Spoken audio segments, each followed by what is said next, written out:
And now, it's time for DJ Rocky's Secret Files.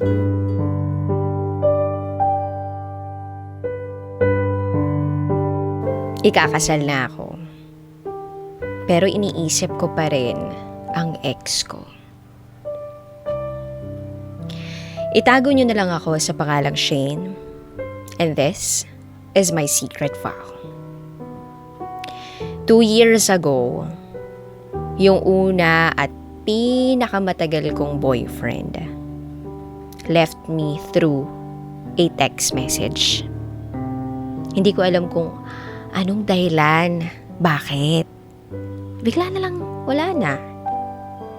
5 years na kami noon at ikakasal na dapat kami next year.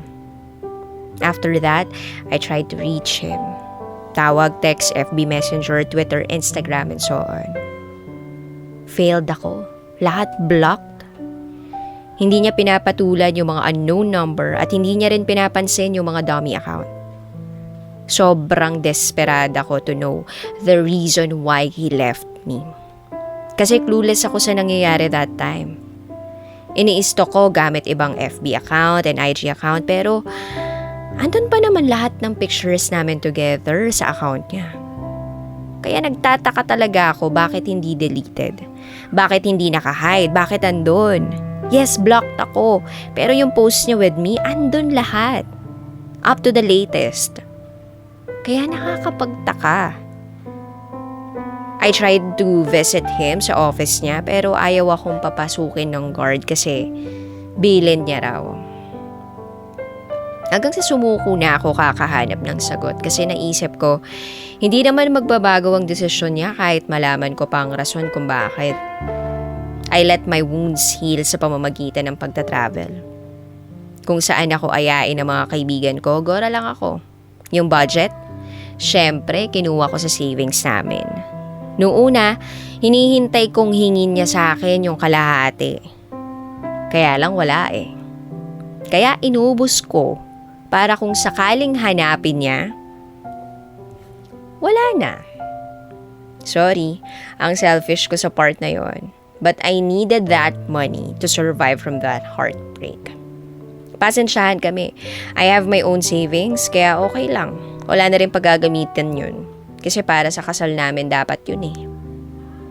Fast forward, wala na talaga akong naririnig sa kanya.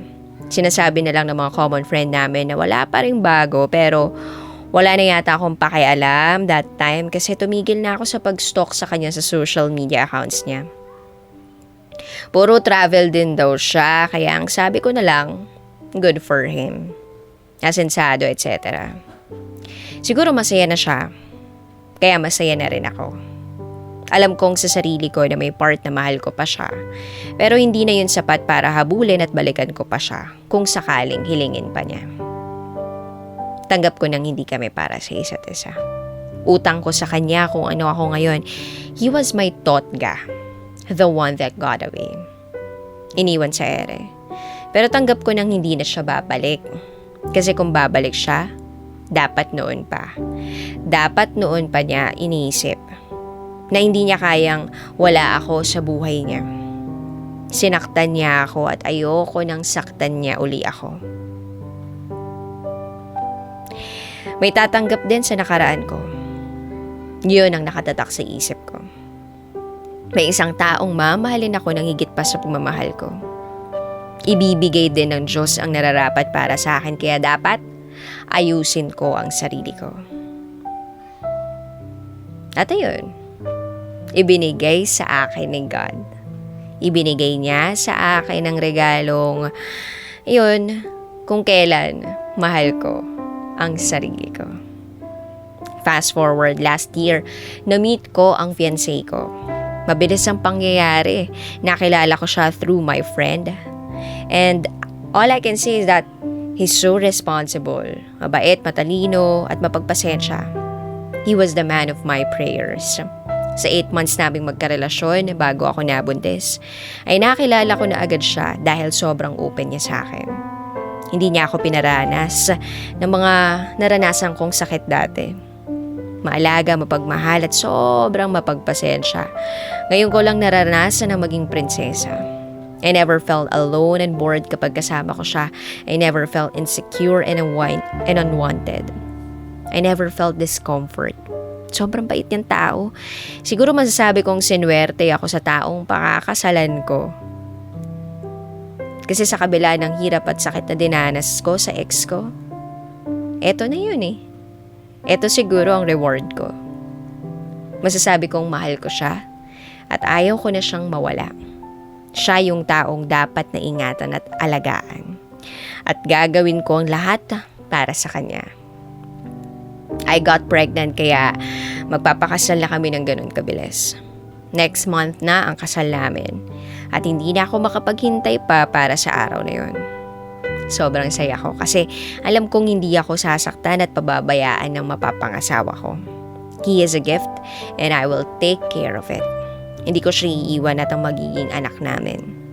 Sobrang swerte ko sa kanya. Alam kong hindi niya ako sasaktan dahil sa takot niya sa Diyos. He always remind me na mahal niya ako. Napatunayan ko na yon ng ilang beses kaya alam ko hindi niya ako iiwan. He is open and transparent pagdating sa lahat ng bagay kaya alam ko hindi niya ako lolokohin. Tinanggap ko lahat ng flaws at pagkukulang niya. Yung buong pagkatao niya. Until one night, I had a dream. Napanaginipan ko yung ex ko. Nag-uusap kami sa isang coffee shop. I was the third person. Nakita ko yung sarili ko at yung ex kong magkausap. Sabi nila, mapapanaginipan mo lang daw ang isang tao kapag naiisip mo o naiisip ka niya. That day, I was so busy. Galing kaming Divisoria to buy some para sa wedding ko. At wala akong natatandaan na naisip ko yun. Pinalagpas ko yun. Hindi ko kunwento kahit sa fiancé ko. Sumunod na gabi. Ayun ulit ang laman na ng panaginip ko. Same scenario and same place. That time na bother na ako. Sinabi ko na to sa mapapangasawa ko and he said na baka naiisip lang nung ex kong kausapin ako before our wedding. Sa ika-4 na beses kong mapanaginipan yun, hindi na ako mapakali. Feeling ko may ibig sabihin na yun. Ako yung taong naniniwala sa pangitain. I talked to my mom at ikinuwento ko yun. Sabi sa akin ni mama, nag-message raw ang ex ko sa kanya na nagpapaalam kung pwede akong kausapin. Pero sabi raw ni mama ako na lang daw ang kausapin kasi ayaw niyang mangialam. Nagulat ako sa sinabi ni mama. Pero sabi niya, ayaw niyang sabihin sa akin kasi ayaw niyang pangunahan ang ex ko. Since nasabi ko na raw sa kanya, ako na daw ang mag-decide kung makikipag-usap pa ako. So, kinausap ko ang fiancé ko regarding doon at sabi niya kausapin ko na. Baka raw kailangan namin yun para matahimik na ako. Usap lang naman daw. Wala namang masama doon. Hanggang doon lang. May tiwala naman siya sa akin at alam niya na hindi ko siya iiwan. Yes, tama siya. Wala akong balak iwan siya. Pumayag siyang kausapin yung ex ko. Pero kasama siya para lang raw may kasama akong pumunta kasi nga masela ng pagbubuntis ko. So ako na ang nag-message sa ex ko through Messenger. Inaya ko siyang mag-usap kami kahit wedding gift na lang niya sa akin. Nag-reply naman agad siya. And we decided na mag-usap sa isang medyo malayong mall para walang gaanong makakita sa amin na kakilala. Hindi dahil umiiwas kami, kundi dahil parehas naming ayaw ng issue kasi nga ikakasal na ako. Iba na kasi ang isip ng tao ngayon, masyadong advance. Same city and province lang kami kaya hindi imposible na may makakita sa aming kakilala. Pero habang nag-aasikaso ako para sa pagkikita namin, biglang sinugod ang father-in-law ko sa ospital at kinailangang dalhin siya sa ICU. Kaya wala akong choice kundi samahan ang fiancé ko. Nag-message na lang ako sa ex ko na hindi na ako tutuloy. Pero dahil buntis nga ako, pinauwi rin kami ng mother-in-law ko kasi baka makasama sa pagbubuntis ko. I took that as a sign na baka hindi dapat kami mag-usap or hindi pa dapat.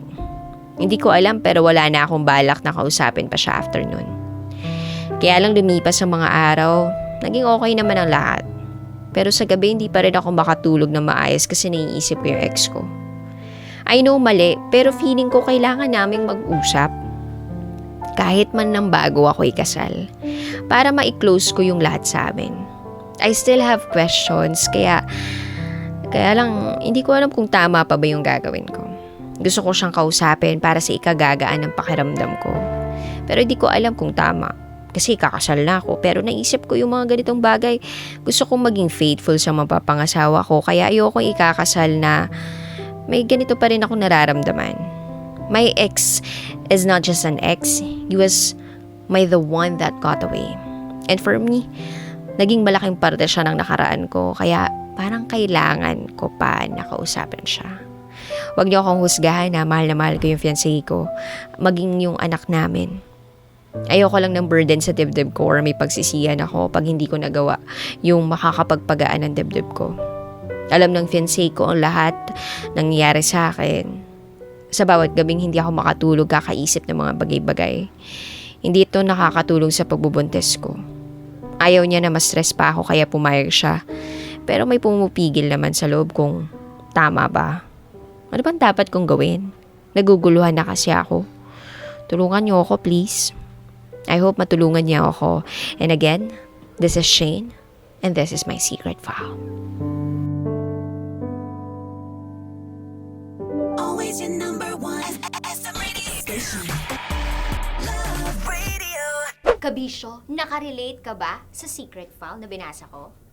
Kung nakarelate ka, mag-subscribe ka na dito sa aming YouTube channel at pindutin mo na rin ang notification bell para updated ka sa mga susunod na episodes ng DJ Raki Secret File.